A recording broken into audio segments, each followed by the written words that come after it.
The USS Zenith glided silently through the void of space, a testament to humanity's ambition and ingenuity. Its hull shimmered under the faint light of distant stars, a sleek vessel designed for exploration, resilience, and discovery. Inside, the hum of advanced systems filled the air, a steady rhythm that seemed to pulse with the heartbeat of its crew.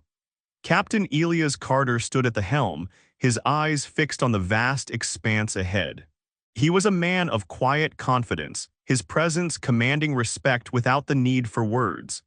The Zenith was his ship, and its crew trusted him implicitly.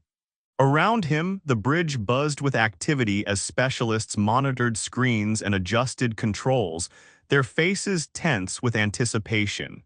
Ahead of them loomed the anomaly, a swirling vortex of dark energy that seemed to devour the light around it. It spun slowly, hypnotically, like the eye of a storm frozen in time. Its edges shimmered with an eerie glow, shifting between shades of deep purple and midnight blue.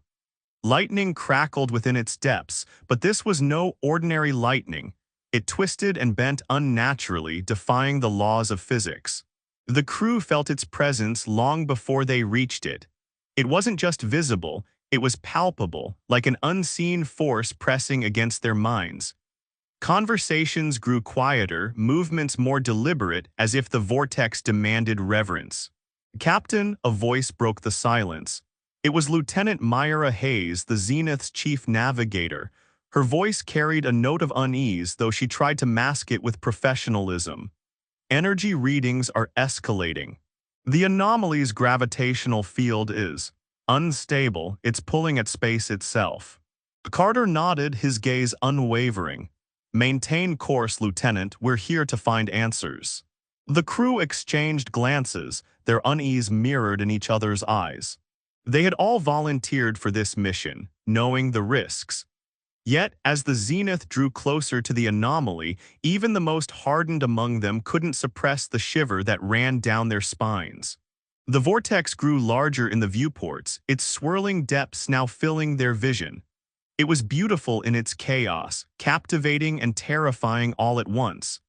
The lightning within it seemed alive, darting and curling like serpents made of pure energy.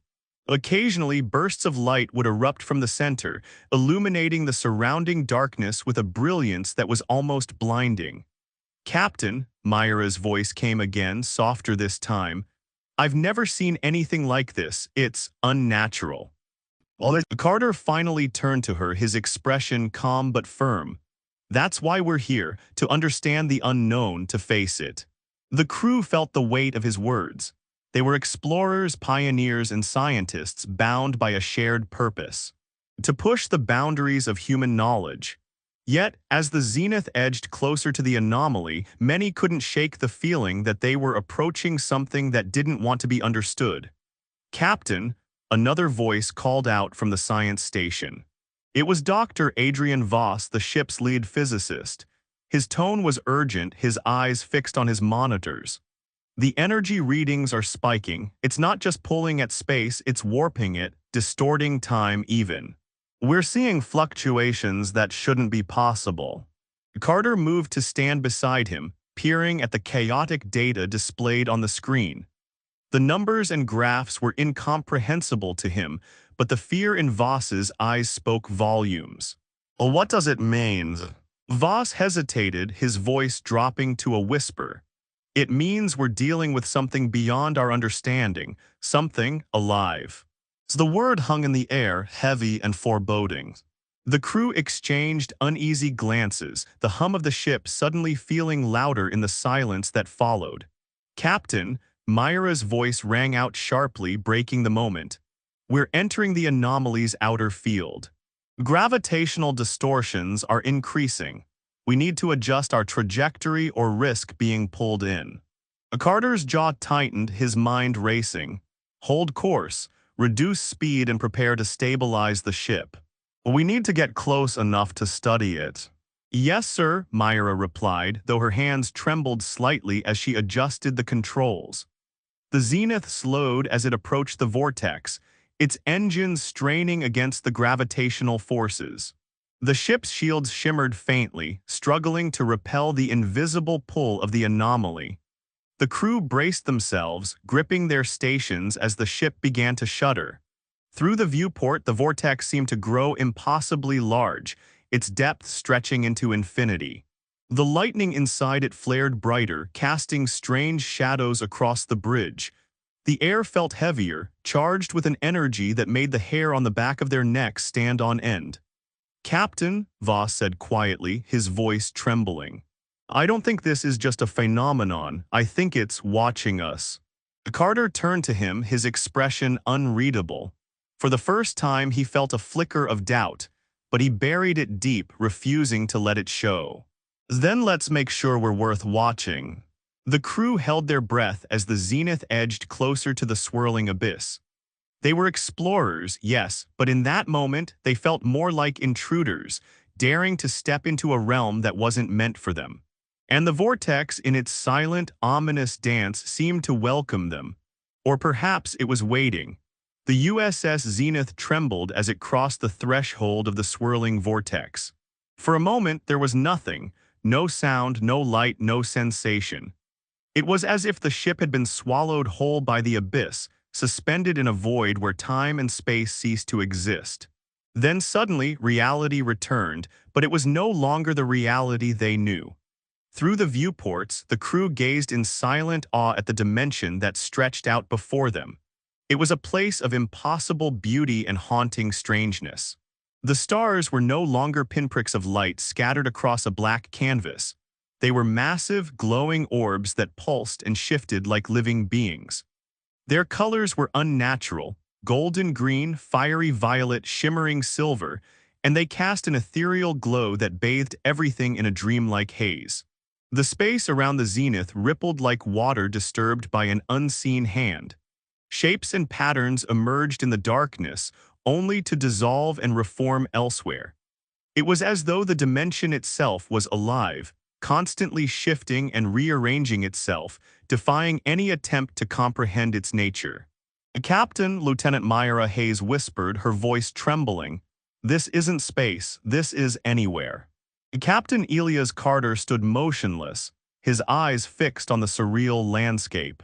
He felt a deep unease stirring within him, but he refused to let it show. "We've crossed into the unknown," he said quietly, his voice steady despite the chaos around them. "Stay focused, observe everything." The ship drifted forward, its movements sluggish as if the dimension resisted its presence. The zenith systems flickered erratically, struggling to adapt to the warped physics of this strange realm. Lights dimmed and brightened unpredictably, casting shadows that seemed to move of their own accord. Then, the first crystalline structure appeared. It emerged from the darkness like a phantom, a towering spire of translucent material that shimmered with an inner light. Its surface was smooth and flawless, yet it seemed to pulse with a rhythm that was almost organic. The spire twisted and branched as it grew, forming intricate patterns that defied logic. "Captain, Doctor," Adrian Voss said, his voice barely above a whisper. "That thing, it's not just a structure, it's something more." Carter turned to him, his expression unreadable. "Explain." Voss hesitated, his eyes fixed on the glowing spire. "It's alive." Or it was. It's resonating with the dimension itself, like it's part of the fabric of this place. The crew watched in silence as more crystalline structures began to appear, surrounding the zenith like silent sentinels. They varied in size and shape, some towering like ancient monoliths, others delicate and intricate like frozen flowers. Their light shifted and danced, casting strange reflections across the ship's hull. "Captain." Myra's voice broke the trance. "The structures, they're moving." Carter turned sharply to the viewport.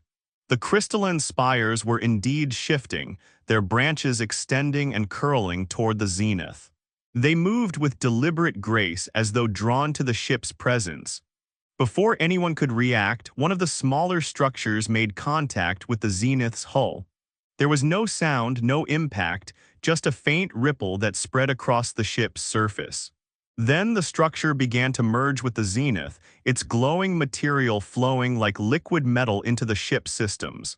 "Captain," Voss shouted, panic in his voice. "It's integrating with our systems, it's—" "Stay calm," Carter ordered, his voice cutting through the chaos. "Monitor the changes, we need to understand what's happening." The crew scrambled to their stations, their faces pale with fear. The ship systems flickered again, but this time the changes were more profound. Screens displayed unfamiliar symbols, their meanings indecipherable yet strangely compelling. The hum of the ship's engines took on a new tone, deeper and more resonant, as though the zenith itself was transforming. Then the visions began. Each crew member experienced them differently, but they all saw glimpses of the same thing. A civilization of unimaginable power and wisdom. The luminaries. They were beings of light and energy, their forms shifting and flowing like the crystalline structures they had left behind. Their cities floated in the void, vast and intricate, glowing with the same ethereal light that filled this dimension. The luminaries moved with purpose, their every action precise and harmonious, as though they were part of a grand design that spanned eternity. The visions showed their technology, machines that could bend space and time, devices that could reshape reality itself. The luminaries didn't just understand the universe. They had mastered it, weaving its laws into tools and creations that defied comprehension. But there was something else in the visions, a sense of loss, of finality. The luminaries were gone. Their civilization had vanished, leaving only these crystalline remnants behind. And now their legacy was merging with the zenith, reshaping the ship into something new, something that carried the potential to wield the same power they once held. As the visions faded, the crew sat in stunned silence, their minds struggling to process what they had seen. The ship felt different now, as though it had become part of the dimension itself. The crystalline structures continued to merge with the zenith, their light pulsing softly, almost reassuringly. "Captain," Myra said quietly, her voice trembling, "what do we do now?" Carter stared out at the surreal landscape, his expression unreadable. He felt the weight of the moment pressing down on him, the enormity of what they had discovered. "We learn," he said finally, his voice steady despite the uncertainty that gripped him. "We understand and we move forward." The zenith drifted deeper into the unknown realm, its transformation ongoing. The crew knew they had crossed a threshold, not just into another dimension, but into a reality that would change them and humanity forever. And the crystalline structures, glowing softly in the void, seemed to watch over them, silent witnesses to their journey. The USS Zenith was no longer just a ship. It had become something else, something alive, something intertwined with the legacy of the luminaries. The crystalline structures that had merged with its systems glowed faintly, their light pulsing in rhythm with the thoughts and emotions of the crew. At first, the changes were subtle. Lights dimmed or brightened based on the mood in the room. Consoles responded faster, as though anticipating commands before they were spoken. The hum of the engines carried a strange resonance, a sound that seemed to echo in the minds of those aboard. But as the crew began to explore the luminary technology, they realized its true nature and the immense challenge it posed. It was Lieutenant Myra Hayes who first discovered how to interact with the crystalline systems. She had been working at her station, adjusting the Zenith's trajectory through the dimension, when the console beneath her hands shifted. The physical controls dissolved into shimmering light, forming symbols and shapes that seemed to float in midair. "Myra," Dr. Adrian Voss called out, his voice sharp with alarm. "What's happening?" "I don't know," Myra replied, her hands hovering over the glowing symbols. She felt a strange pull, as though the system was reaching out to her, inviting her to engage. Tentatively, she touched one of the symbols. It flickered and expanded, forming a glowing pathway that branched out into intricate patterns. As she focused on it, the pathway shifted, responding to her thoughts. "It's alive," Myra whispered, her voice filled with wonder. It's reading me. My thoughts, my feelings, it's asking me to guide it. The crew gathered around her, their faces tense with anticipation. Myra closed her eyes, focusing her mind on the task at hand. Slowly, the pathway stabilized, and the Zenith's movements became smoother, as though the ship itself had aligned with her intentions. It's not just technology, Myra said, opening her eyes. It's something more, it's connected to us. As the crew began to experiment with the luminary systems, they discovered that the technology didn't operate through physical input or logical commands. It responded to thoughts, emotions, and intentions, an interaction far more intimate and demanding than anything they had experienced before. This required a new level of mental discipline. The systems were sensitive, reacting not only to focused thoughts but also to stray emotions. A moment of doubt could destabilize a process. A surge of anger could cause the engines to falter. Dr. Voss was the first to encounter this difficulty. He had been attempting to activate a device that manipulated time, a shimmering orb that pulsed with a slow, deliberate rhythm. As he reached out to interact with it, his mind filled with excitement and curiosity. But beneath that excitement lay a flicker of fear, a doubt about whether he could control such immense power. The orb reacted instantly. Its rhythm quickened, its glow intensifying until it became blinding. The room filled with a high-pitched hum, and the crew shouted in alarm as the air around them seemed to warp, bending and twisting unnaturally. Voss, stop. Captain Carter commanded, his voice cutting through the chaos. Voss stepped back, his hands trembling. The orb's glow dimmed and the room returned to normal, but the incident left the crew shaken. It doesn't just respond to what we want, Carter said, his voice calm but firm. It responds to who we are. If we're not disciplined, if we're not united, it will tear us apart. The crew quickly realized that interacting with the luminary technology wasn't an individual effort. It required collaboration, an unprecedented level of teamwork and trust. But the most profound discovery was a device that reshaped reality. It was a crystalline cube, its surface etched with symbols that seemed to shift and flow. When activated, the cube created ripples in the fabric of existence, bending the laws of physics to the crew's will. Each tool required immense focus and unity. The crew had to align their thoughts and emotions, working together as one mind, one purpose. It was a challenge that tested their limits, but it also brought them closer than ever before. The luminary technology was not without its dangers. It pushed the crew to confront their fears, their doubts, and their differences. There were moments of tension, moments when the unity they had built seemed to falter. But each challenge brought them closer, forcing them to trust one another in ways they had never imagined. They learned to share their thoughts openly, to support each other through moments of uncertainty. And through it all, the Zenith continued to transform, its crystalline systems glowing with a light that seemed to echo the crew's growing harmony. Captain Carter stood at the helm, watching as his crew worked together to guide the ship through the dimension. He felt a deep sense of pride, but also a quiet unease. The luminary technology was powerful, almost limitless, but it demanded more than skill or knowledge, it demanded humanity itself. And Carter couldn't shake the feeling that the technology was testing them, watching them, waiting to see if they were worthy of the legacy it carried. In the strange dimension, time moved like a restless tide, sometimes rushing forward in great waves, other times slowing to an almost imperceptible crawl. The crew of the USS Zenith soon realized that they were no longer tethered to the natural flow of time. Days felt like hours, and years passed without leaving their mark on their bodies. They remained as they were when they first entered the anomaly, their faces unchanged, their memories sharp.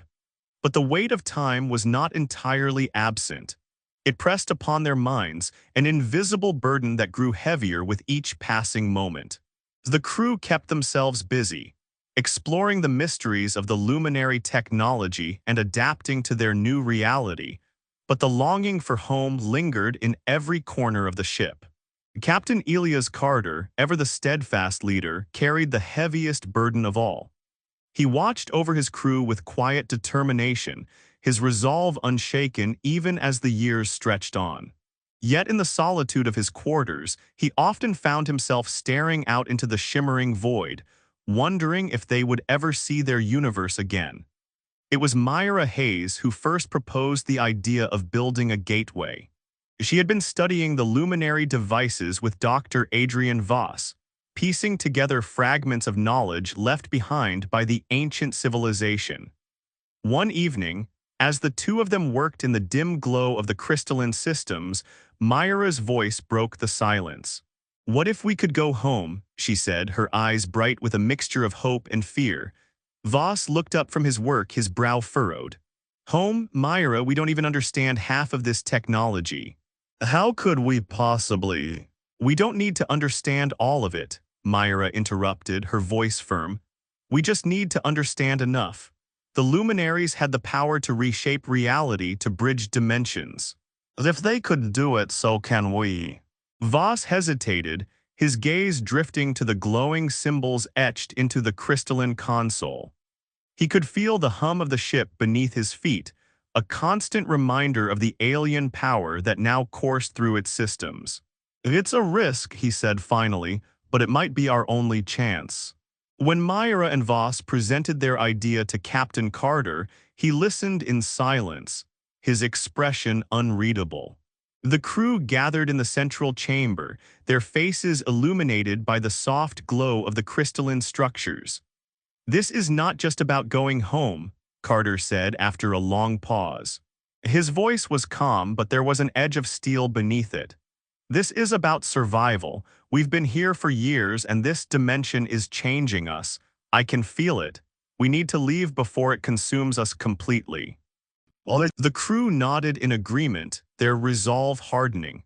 Together, they began to devise a plan, a monumental undertaking that would require every ounce of their ingenuity and strength.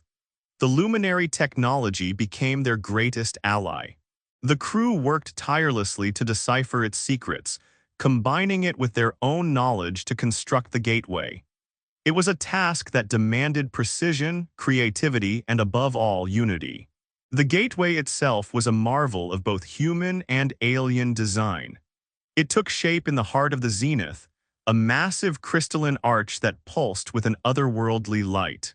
Its surface was etched with shifting patterns, symbols that seemed to dance and flow as the crew worked to bring it to life.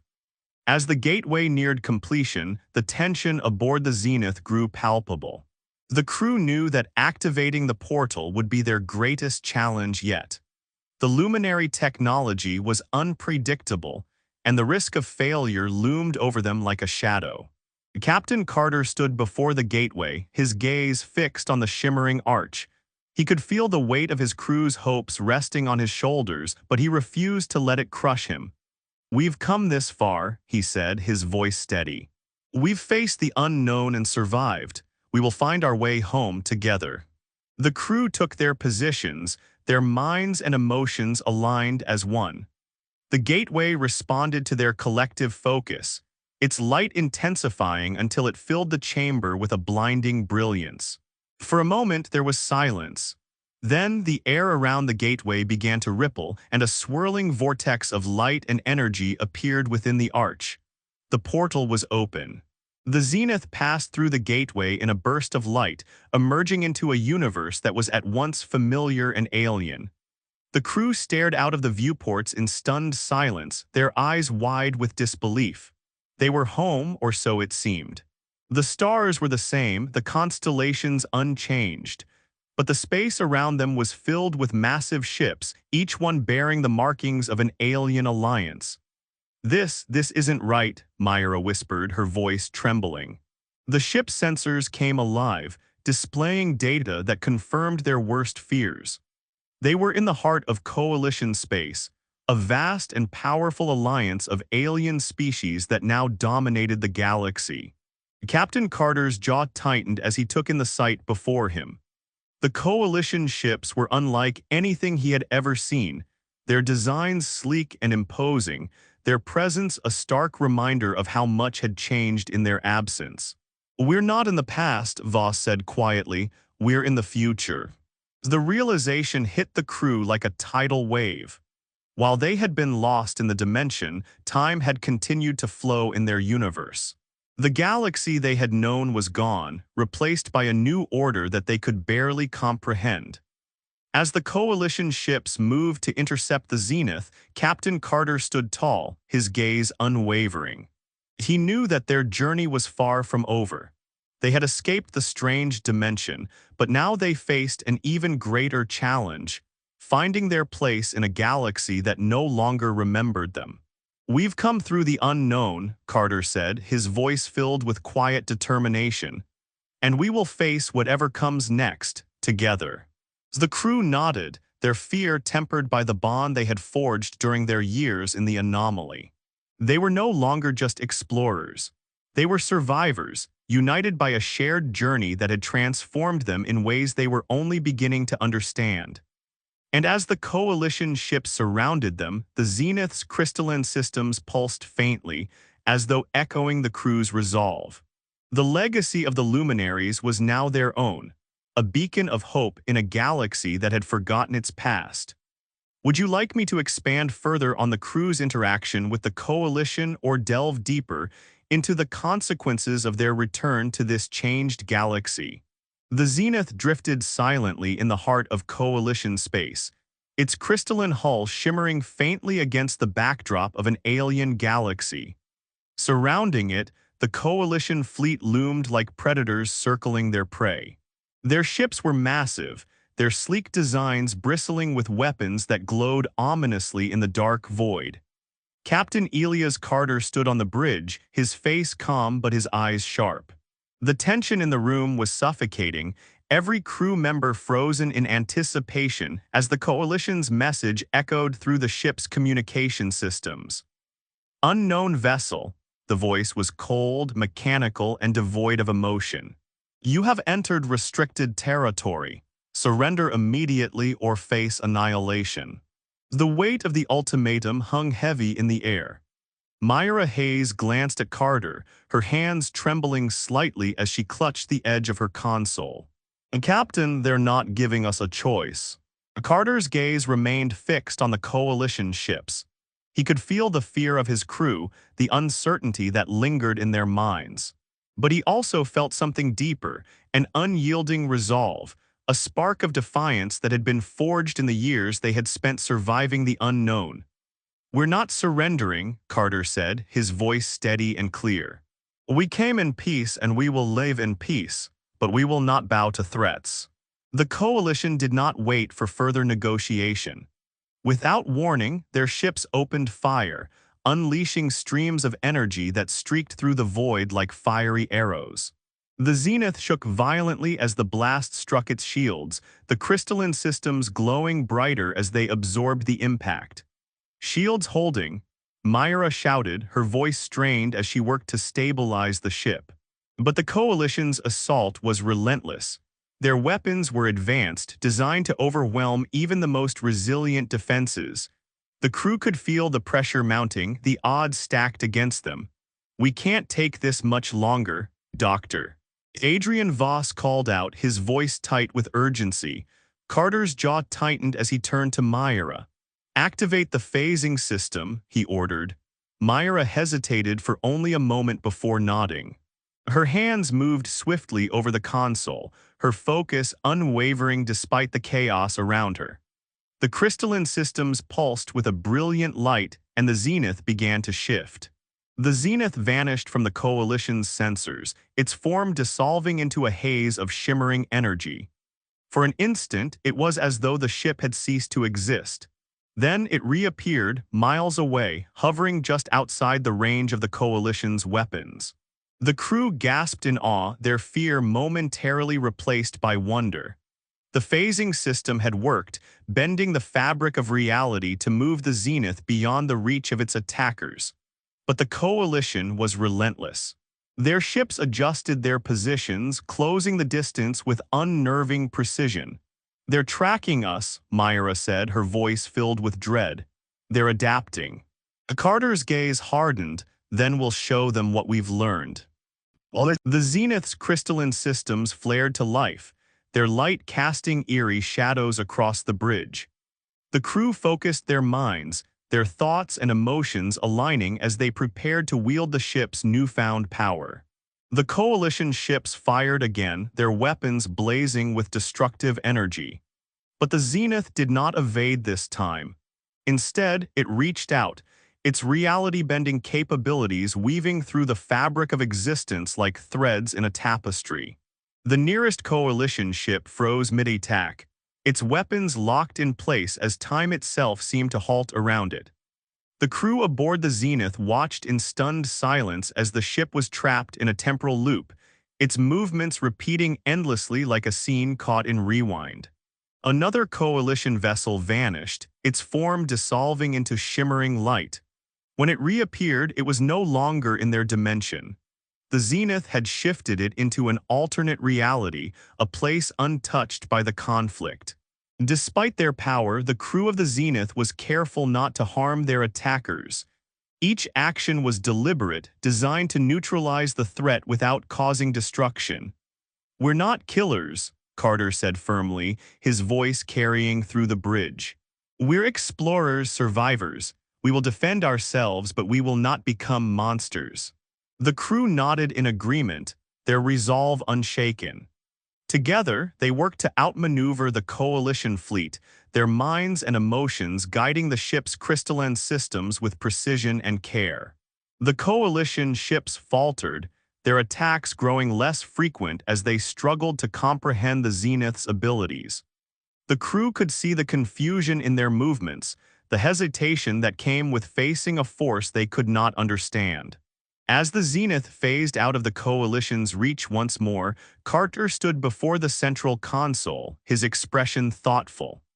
He knew that their enemies were not evil, they were afraid, just as his crew had been afraid when they first encountered the unknown. He activated the ship's communication systems, his voice calm but firm as he addressed the Coalition fleet. "We are not your enemy," he said. "We are travelers seeking only to return home. We have no intention of causing harm, but we will defend ourselves if necessary." The response was silence. The Coalition ships remained motionless, their weapons powered down but still aimed at the Zenith. Carter took a deep breath, his gaze steady. "We have shown you what we are capable of, but our power is not meant for destruction. It is meant for survival, for understanding. We ask only for safe passage." The Coalition fleet did not attack again, but they did not retreat either. The Zenith remained surrounded, its crew tense as they awaited a response. Myra glanced at Carter, her voice barely above a whisper. "Do you think they'll let us go?" Carter's gaze did not waver. "They've seen what we can do. If they're wise, they'll realize that to the Coalition and to the galaxy beyond, we are humanity. We are travelers, seekers of knowledge, and guardians of life. For years, we have been lost in the unknown, but we have returned not as conquerors, but as explorers. Not to take, but to learn, not to harm, but to protect." His words carried through the void, amplified by the ship's crystalline systems and broadcast to every corner of the galaxy. The crew listened in silence, their hearts pounding as Carter continued. "We possess technology that defies understanding, born from our survival in the depths of another dimension. But this power is not meant for destruction. It is meant to preserve, to defend, to ensure that life continues to flourish among the stars." Carter paused, his gaze steady as he addressed the unseen audience that stretched across the galaxy. "We ask for peace, we ask for understanding, and we offer the same in return. Humanity has no desire for conquest, only for connection. Let us build bridges, not walls. Let us seek unity, not division." The message ended, the silence that followed heavy with anticipation. The crew exchanged glances, their emotions raw and unspoken. They had done it. They had declared their purpose, their place in the galaxy. The Zenith remained surrounded, the Coalition fleet looming like giants in the void. For a moment, it seemed as though the alien ships would attack again, their weapons primed and ready. But then, the lead vessel powered down its weapons, its lights dimming in a gesture of reluctant surrender. One by one, the other ships followed suit, their presence no longer threatening but watchful. A message came through, the voice of the coalition commander cold but measured. Humanity, your words are heard, your intentions are noted. You may leave our territory, but know this, your power brings fear as well as curiosity. We will not forget what we have seen. Captain Carter nodded, his expression unreadable as he turned to Myra. Set a course for Earth, he said quietly. The Zenith began to move, its crystalline systems glowing faintly as it phased out of the Coalition's reach. The crew felt a wave of relief, tempered by the knowledge that their journey was far from over. The Zenith's message spread like wildfire, carried by the Coalition's networks to every corner of the galaxy. Alien species listened in awe, their reactions as varied as the stars themselves. On distant worlds, leaders gathered to discuss humanity's impossible technology, their voices filled with fear and admiration. Some saw the Zenith as a threat, a harbinger of chaos that could upset the delicate balance of power. Others saw it as a beacon of hope, a symbol of resilience and exploration that could inspire unity among the stars. Among the common people, the stories of the Zenith sparked wonder and curiosity. Children gazed at the night sky, imagining the strange and powerful humans who had returned from the unknown. Scholars debated the implications of reality-bending technology, their minds racing to understand what humanity had discovered. And in the shadows, whispers grew louder. Secret factions and ambitious leaders began to plot, their eyes fixed on the Zenith and the power it represented. As the Zenith moved through the void, its crew gathered in the central chamber, their faces illuminated by the soft glow of the crystalline systems. The silence was broken only by the hum of the ship, a constant reminder of the alien power that had become their lifeline. Myra Hayes looked out at the stars, her voice quiet but filled with wonder. Do you think they understood us? Do you think they'll accept us? Dr. Adrian Voss shook his head, his expression thoughtful. Some will, others won't, but we've planted the seed, that's all we can do for now. Captain Carter stood apart, his gaze fixed on the distant constellations that marked their path home. He felt the weight of the galaxy's attention, the burden of representing humanity in a universe that had changed beyond recognition. We've given them our truth, he said finally. Now it's up to them to decide what to do with it. The crew nodded, their fear tempered by the bond they had forged during their journey. They were no longer just explorers. They were ambassadors, survivors, and guardians of a legacy that had yet to be written. As the Zenith continued its journey, the galaxy watched and waited. Humanity's return had sparked a fire that could not be extinguished, a fire of curiosity, fear, and hope.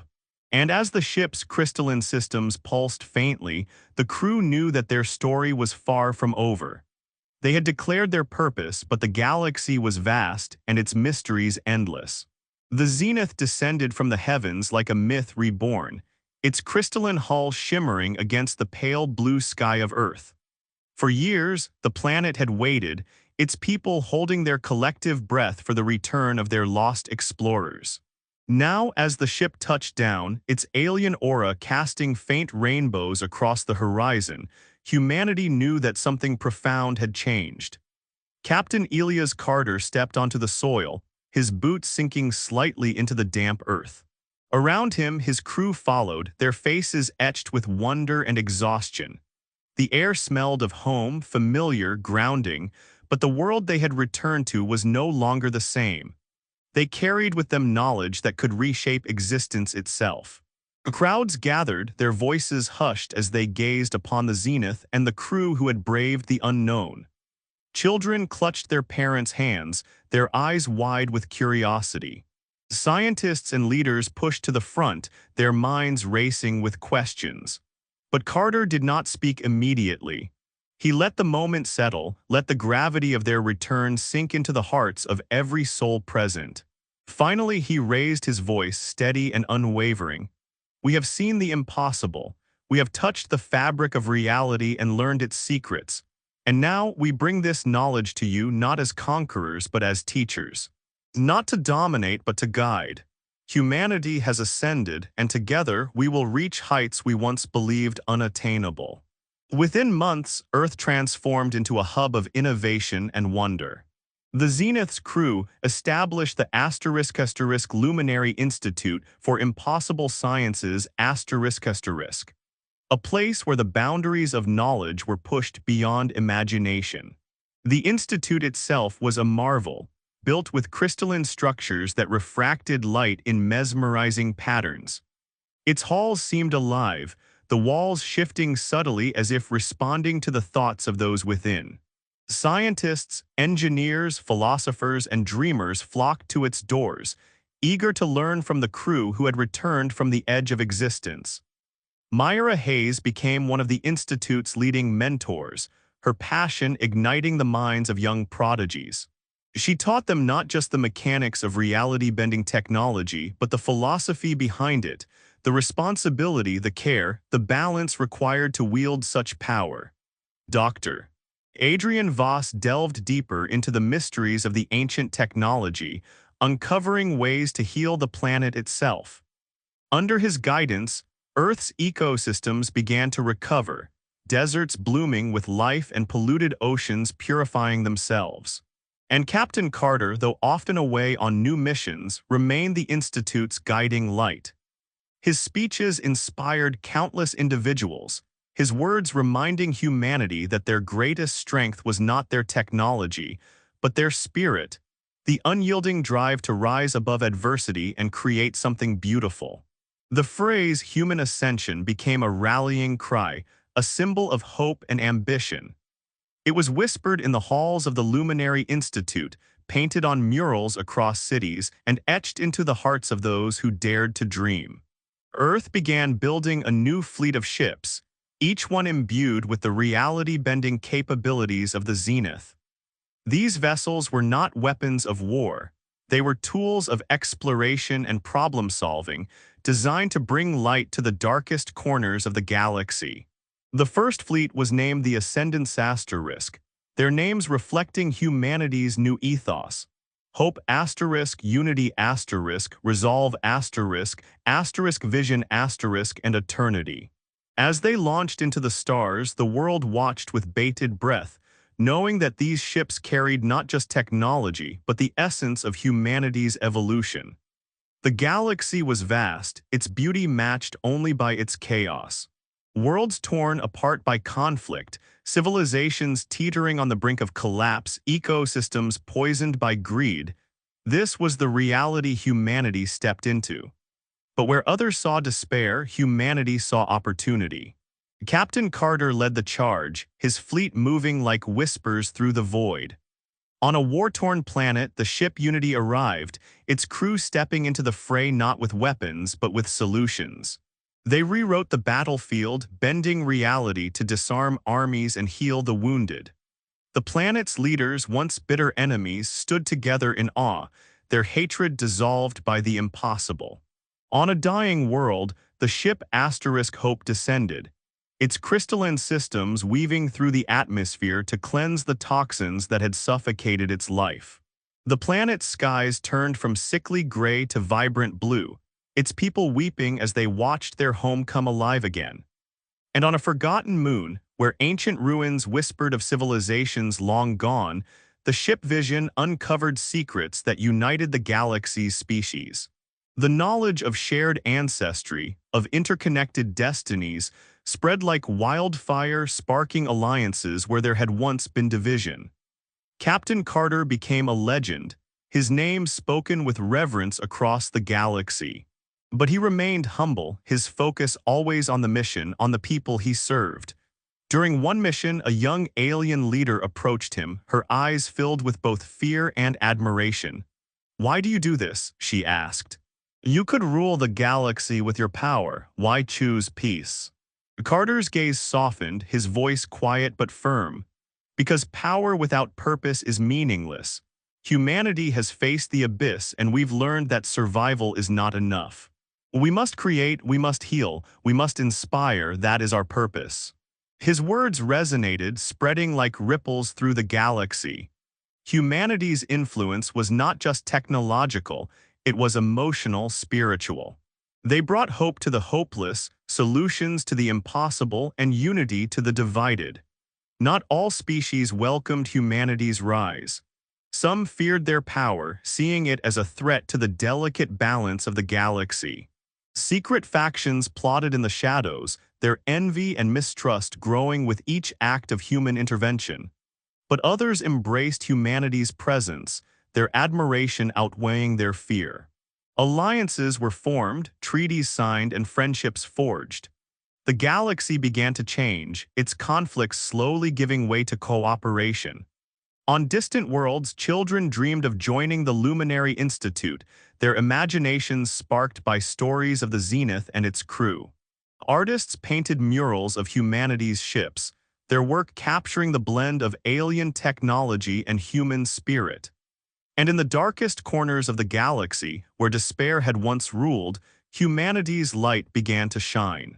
As the years passed, Captain Carter continued to lead exploration missions, his fleet expanding as humanity's influence grew. But he never lost sight of the core mission, to inspire others